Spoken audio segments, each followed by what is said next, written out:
Hi all, this is Rob back from another review, and today I'm going to be looking at the TRNS Impossible Toys 03 Alicon, which says kill, crunch and repeat on the back of it, which is pretty cool. And it's a nice little box here. You can read that if you want to pause it, and you can read that if you want to pause it. Nice artwork, very G1 style. And on the back and the bottom, and there's the top. Very, very nice. It's only like a thin card, but does the job. And he comes packaged in one of these and has instructions, which we don't really need. Now the figure here is absolutely fantastic, and I'm so happy that they have brought this out. I'm really surprised that Hasbro hasn't done this sooner. I'm surprised they didn't do it in the G1 era, and this does look really G1, so it's cool to have a new toy that actually looks G1, like the proper toy G1 aesthetic. His tail can move in this mode and clip up everywhere. And some people have had some QC issues with this, but I've had, well, there's one, but it's very, very minor, and it's not to do with the actual figure, it's to do with the pole thing that he holds. His arms are very articulated. They bend 1, 2, the hand 3 places, and there too. So you can do quite a lot with that. But his jaw opens here as well, and you can put in here, when you get it, the centre part for the pole that he holds is in there, but I've got it out at the moment. And he looks really, really nice. For me, this is important because, well, the 1986 movie we all know is fantastic, but for me that's what I was brought up with. That's my first experience of Transformers, was the 1986 movie, and I've watched it thousands and thousands of times. But for me, the Quintessons, the Alicons, and I don't know if that's the proper name. I'd like to know what the proper name is. They're called whatever they are. And the Sharkticons were, and still are, some of the most fantastic things ever. And all the Quintesson stuff, it's just amazing. The Quintessa itself, the drawing for the planet, was absolutely fantastic, and I love that. And I think it's my favourite part of the movie. It's just so scary and weird, and also beautiful in a way. And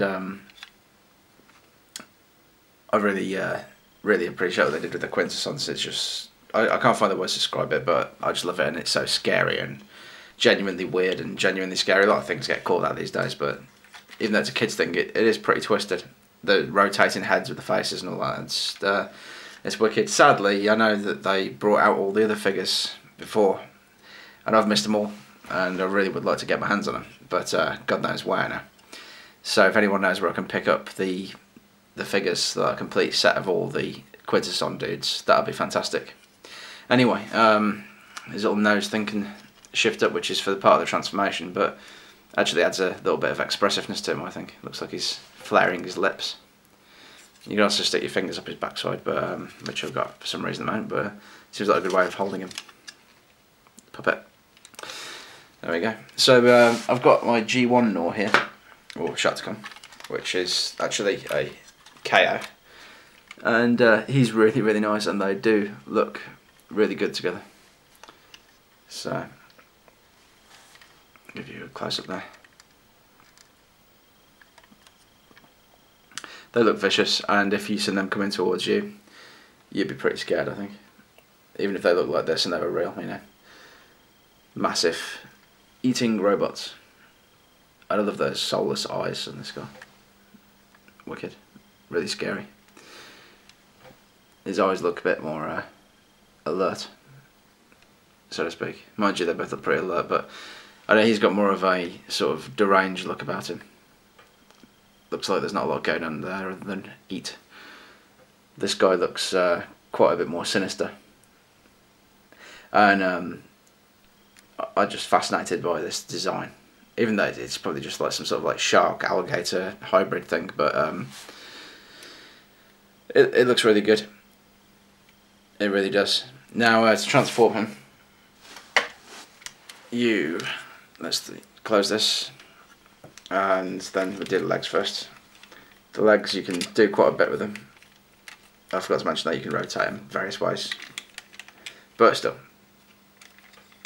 you squeeze them together like that. They can slide around like this, but they do stay where they're put. And if you put them down like that, there's your legs, and then these bits here open up, and then the arms, you can straighten them out and put them in. And that folds in nice like that, and then that should shut up again. Yeah, that's it. Then this one, we do that, and it goes. And then we've got this bit, fold these bits out. Then you can bring this down. I believe, is it on a double hinge? Yes, it is.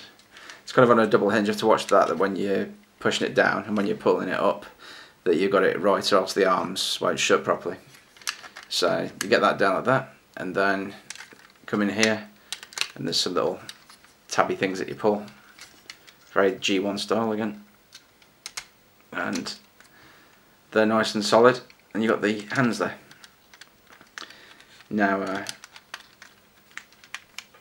you just pull this bit up, and there's the head, and that doesn't lock in. It just lifts up, but it's on a nice smooth friction joint, and the head, as you can see, is on a kind of a ball joint, and you get quite a good range of motion. So it's got great articulation for what it is. It's very basic, but it does the job. You've got knees here, you've got knees at the top there, knees here. The actual feet themselves can swivel too. The hip, well, you can see that's one problem there, but it's not too much of a problem. That goes up and down and in and out a little bit too. And the arms are the same, they're sort of on balls and swivels.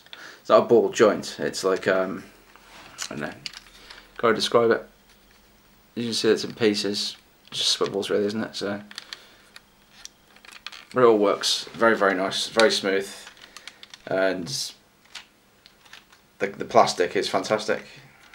Fantastic plastic, eh? So I would definitely pick one of these up, but there's nothing wrong with it as far as I can see. That's quite fragile potentially, but you know, you ain't going to be throwing it around, are you? So it's going to display quite nicely. And you can pose it, it's a good toy, you can have fun with it.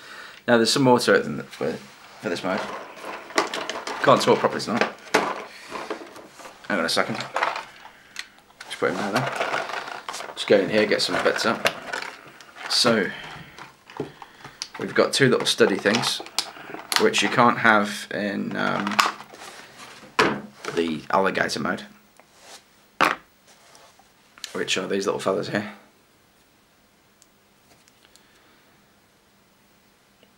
They're nicely painted.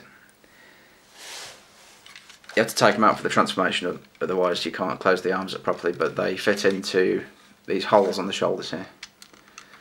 And if you twist them round, there's a certain point at which they fit in perfectly. Because they're designed, they're contoured to fit, you can see that sort of offset, to fit the shoulder, so if you get a gappy look, I'll show you, I don't know. You see, yeah, see there, if it's exposed and there's a gap, but twist it down, there we go, you'll feel it just set into place, and it's quite robust and it ain't going to knock off. It's a good fit. So, great head sculpt. Looks very much like the cartoon. Very brutish looking thing. I wouldn't want to mess with that. So, he does look fantastic. I'm really pleased with this. Now, you get these, which are extremely sharp. Those, seriously, not joking. This is serious. These are really sharp, and they actually hurt just tapping on that. If you wanted to put the slightest amount of pressure on that, in fact, I can feel it there. It's actually just gripping into the skin, very much like a cocktail stick. That kind of pointiness, but it's really hard plastic.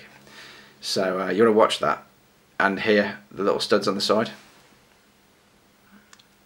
Get that to focus. I think it's focused now. They are really sharp. You could accidentally lean on this and cut yourself, and you don't want a bit of resin plastic. I think 8-ball plastic's resin of some kind in it, but if that breaks off inside you, you know, it's not going to be good. You have to go to hospital and get it taken out, so be careful. And definitely not for kids, this. So if you, yeah, I wouldn't get it for a kid anyway, but unless you're responsible. Well, parental supervision. Can't speak properly again. Now you get this little bit here. See that? That bit is a separate piece which comes in his mouth, and you shove it in here and you can take it out. So the QC thing is very tight fit. It works well, but as you can see, it's stressed there, which isn't weak plastic. It's just that it's a very tight fit, but it hasn't cracked, and I'm not that fussed about it, to be honest. So it's I'd probably make something else to replace it if it did break anyway. Out of a bit of metal, I could get someone to turn it. That would hold it better, perhaps. But either way, I don't think it's going to go anywhere, and there's no problems with this. I've got no stress marks on it or anything. It's really, really nice plastic. You can slide that in there, and then this will just, if you just twist it on, it's a nice solid fit, and he will hold that very nicely, and that really completes him very well.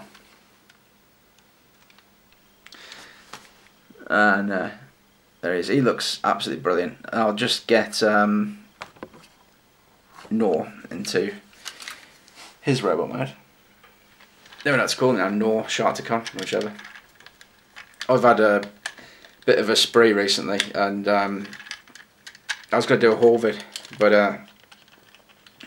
I worry sometimes now in case you pee anybody off or anything if you got a haul. I know people do haul vids all the time, but I like seeing it, but you know, you just don't know if you're going to pee anybody off with getting a haul. But I don't normally spend so much so often on Transformers, but I've spent an awful lot recently because of, like I said, last year was just a funny year for me, and I was either ill or busy, and I'm just been away from the community and back in the community at different times, and there's so many good figures come out in such a short space of time, and it's hard to keep up. Not that I want to get everything, but it's not just Transformers, the official stuff, is it? It's stuff like this, the third party, which I don't normally bother with, to be honest. I'm only just starting to get into it, but there's some figures that I can't resist, and one of them is right here, and I've got him sort of mistransformed to the official box thing, but this is just perfect for me, and it is a grail for me. This Traillerforce thing from Xovergen or Xovergen,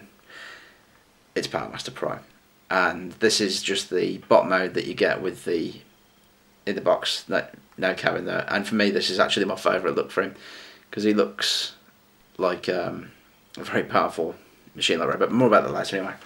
I'll let you have a look at that in a second. Well, that's one of the things that I've got in a haul. He's not going to stand there now. He was stood quite happily. There he is, stand there. Now, there you go, this guy transformed there.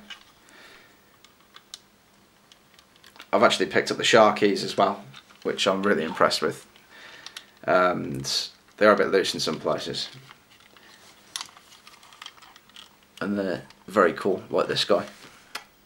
Quite a bit smaller than this though. So you got Gnaw there. And himself, Alicon. Try and get this so you can see him properly. So they look absolutely fantastic together. They look like they were meant to be together. Very happy marriage there. You've got to pick him up if you love Sharkticons and Alicons and Quintessons. Definitely pick this guy up. So size comparison as well. There's a size comparison with his good self there. And by the way, if you want a Sharkticon, a G1 one, and you can't afford to get the G1, which I certainly can't, get the KO. It's really, really good. It's just as good as any G1 Transformer that I've ever had. Not compared to the original one, I haven't been lucky enough, but he's very good. I can't fault him. And well, let's see, can't even talk now. I was going to say Traillerforce for some reason. So here he is with the RID Prime from Transformers Prime, who I picked up today on sale for $14.99. It's really weird because I wanted a Transformers Prime for ages, and managed to pick up the first edition one, and I wasn't keen on this figure at first, but then I picked up the Ultra Magnus figure. That's what I mean by a haul, which I was really impressed with again, and I was on the fence because the Transformers Prime RID line, it seems to be that the figures look shit to me because in the package, and then you get them out of the package and they look absolutely amazing. And I think it's the packaging, to me, just does not look attractive at all. It's very pale and orangey, like white and orange and stuff. That's colours that I see dominantly in it, and it just seems to set the toys off really badly. It's quite a dark boxing from what I can see, and it doesn't really work, I don't think, as an attractive packaging to sell toys in. And I think if they was packed in a darker box, like with the more Transformers style that we're used to, the figures might even look better, because they are really good figures. The plastic is fantastic, the transformations are fantastic. I don't like the blue arms, but I've come to get used to it now. But I got him on sale anyway for 15 quid, and I thought, well, he's worth 15 quid definitely. But the funny thing is, because I wasn't sure about getting this one, I decided, because even though I got the first edition Prime and then the Magnus, because I was so impressed with the transformation and the mould of the Magnus, I wanted to see what this is like. So I ordered this from Kapow Toys, who are fantastic, and they sent me this dark version, which I'm having as a Nemesis Prime now. But I do like dark, moody coloured Optimus Primes, because for me it should be a dark colour. And I suppose in the show he's quite bright, isn't he? But I hear, I've not seen all the Transformers Prime yet, and I hear in the show that there is a Nemesis Prime who looks like a darker, duller version of the normal Prime, so that kind of works. So that's kind of lucky. So a bit of a spree. This I got, and the Masterpiece Prowl and so forth. Traillerforce. It's just it's crazy. So, but this is just because I took holiday pay and decided to blow it all on plastic, because there's too much good stuff out there, and I couldn't resist it. I don't want to put him back up there for. So, size comparison with the Xovergen Traillerforce. There we go. So definitely pick him up, and I'll definitely be reviewing this guy soon, because Powermaster Prime for me is the Prime, because this is the one that I grew up with, well, the original G1. But I was always fascinated by the box art, with the Pretenders, and there's this guy there. And he looks absolutely massive. Yeah, he doesn't look like a normal big Optimus Prime. I imagine that the Powermaster truck, I've always envisioned it as being an absolutely huge truck. And I actually really like this chest design, because it looks like what I perceived him to be like as a kid. He looks evil for a start off. He's not Autobot, but he looks like Prime has finally got pissed off. The red eyes, I love the red eyes. And they're chromed out, and he looks alive. But he looks like he's finally got pissed off and nothing's going to stand in his way, and that he's probably got a bit bad even. I don't know what it is, there's something about Powermaster Prime that really appeals to me. He's got a very dark, almost sinister edge for a good guy, which is strange, but he doesn't look nice, does he? He looks evil. I think he looks evil. I mean, these guns, for God's sake. These are actually the G1 guns off the reissue, and they fit in there beautiful. I think they look better than the black ones. This is my favourite design. I tried it with the original Powermaster cab, which works and looks great. And I find that the original Hasbro one is better than the Zakara one, because the plastic cab actually stops him from being too forward heavy. The Classics cab fits okay, but I'm not really that impressed because it looks ugly at the back and it doesn't really fit properly. It's sort of loose. But this, as it is, he's got a hollow back, which I'll have to do something about. But he just looks great like that, and I took the blue things off him because that looks more like the Godmaster form, and I think that's probably what they're for, because these hands fit in here like they're meant to fit in there, and that's how Powermaster Prime looks. And the arm, as you can see, is very complete like that if you turn it around there. So for me, this is just a massive success. And I'm just going to keep him like this. That just looks fantastic. But to recreate that, the articulation here with that look from the box art is brilliant. Because even though I absolutely love Powermaster Prime, and I've got no problem with it being a brick, I really like him as he is. He's fun, and that's what has made him a good toy. But at the same time, I did wish he could bend at the elbows at least and things like that, or with the little guy that he could raise his arms up. The only thing I really want for this, I know everyone's going about the Apex armour, I'm not too bothered about that, I might get it. But please, if Xovergen or Xovergen, whoever they are, could please make a good replica of the G1 Ginrai, or the actual cab thing for this. that would be fantastic. That does transform into Ginrai with his blue front arms and everything, because I really like the design of that. That would be fantastic with a bit of articulation. Please do that. I know they're making the little Powermaster. What's he called? V-Kewl or Ginrai, whichever continuity you follow. It'd just be fantastic, and that would really complete this. And the plastic is fantastic on this. Plastic fantastic, I keep saying that. That's going to be a bloody phrase I use, isn't it? So it's got like a matte finish, but it feels like the sort of plastic that you'd make like tools out of, or you know, car parts. It's really, really strong stuff by the looks of it. Sounds thin, I don't know, but echoing makes it a bit hollow, but it does seem solid to me.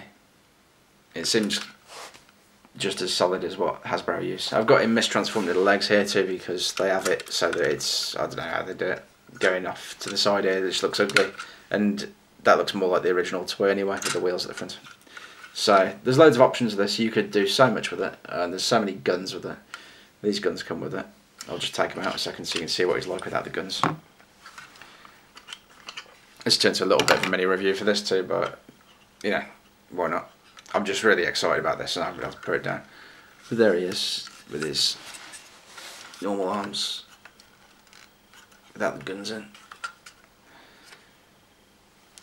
And I really dig the red and black hands too, because for me I like the fact they had red hands.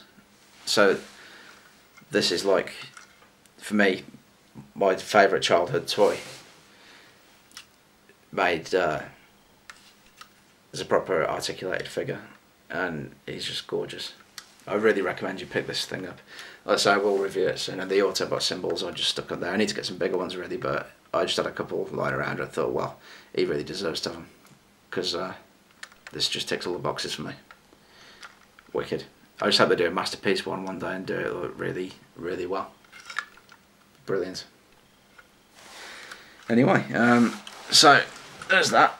And then there's one last size comparison, because I said I'd make him a kind of a mascot. I'm not sure that's a good idea, but there we go. Size comparison with Terrence, the Angry Bird, who's a cool little dude in his own right.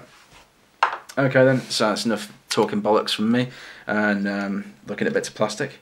But if you like what I'm doing, please hit subscribe, and I'm very surprised to see that I've now got 160 subscribers, or 106, can't even talk, 161 subscribers, there we go, that's it. Can't believe it, you must be mad, but it's great and really appreciated. So see you all soon, and maybe I will do a haul video. I'll have to find the time and the opportunity to do what I've been buying for Christmas and New Year. So there you go. Take it easy guys, see you soon.